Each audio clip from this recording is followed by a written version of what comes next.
የምር እስቲ ዛሬ ልጠይቃችሁ፣ አሁን ባላችሁ ማንነት ትኮሩበታላችሁ፣ ታፍሩበታላችሁ ወይስ ምንም ነገር አይሰማችሁ?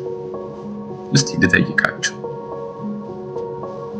ከኮራችሁ፣ ካፈራችሁ፣ ምንም ካልተሰማችሁ ሶስቱም ስሜት ላይ ሆናችሁ እናንተ ሰዎች ትክክለኛ ስሜት አላችሁ ማለት ነው። ምክንያቱም ካፈራችሁበት አሁን ባላችሁ ማንነት አሁን ባላችሁ አስተሳሰብ ፐርሰናሊቲ ደረጃ እንደዚሁ ካፈራችሁበት ከተሽማቀቃችሁበት ህይወት ነገ እንድታሻሽሉት ነገ እንድትቀይሩት ሌላ እድል እየሰጠቻችሁ ነች እና ነገም ለማሻሻል ሌላ እድል አላችሁ።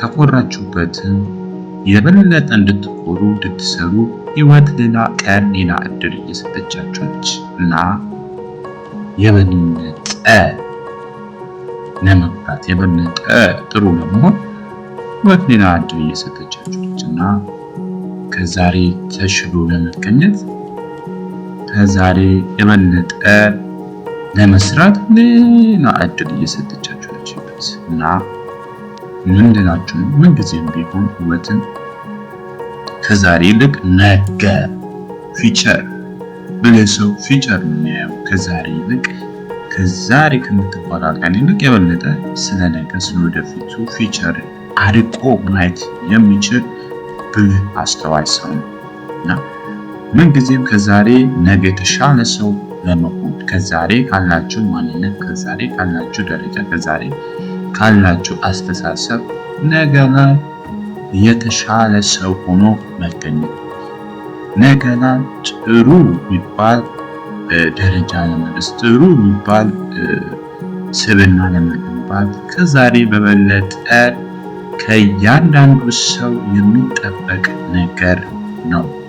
ዛሬ ላይ ምንም ልትሆን ይችላል። ዛሬ ላይ ምንም አይነት ኬዝ ውስጥ ምንም አይነት ደረጃ ውስጥ ምንም አይነት ድህነት ሰንጠረዥ ውስጥ ልትሆን ትችላለህ። ነገር ግን መቀየር ያንተ እድል፣ ነገን ግን ማሻሻል፣ ነገን ግን የተሻለ ህይወት ውስጥ ራስህን እንድታገኘው ማድረግ ያንተና ከፈጣሪ ቀጥሎ ያንተና ያንተ ድርሻ ነውና መበርታት መጠንከር ህይወት ላይ ምርጫ ሳይሆን ግዴታችሁ ነው ለማለት ነው።